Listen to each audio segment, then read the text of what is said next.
திருவாசகம் பதிகம் 42 சென்னி 10 ஸ்ரீ மாணிக்கவாசகர் திருப்பெருந்துறையுள் அருளியது. பாடல் 8. திருச்சிற்றம்பலம்.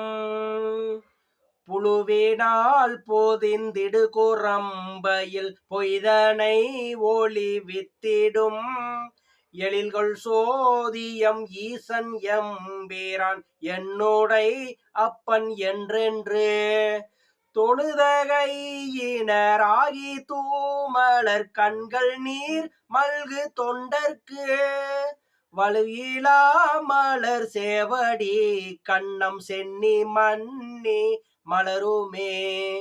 வலுயிலா மலர் சேவடி கண்ணம் சென்னி மன்னி மலருமே.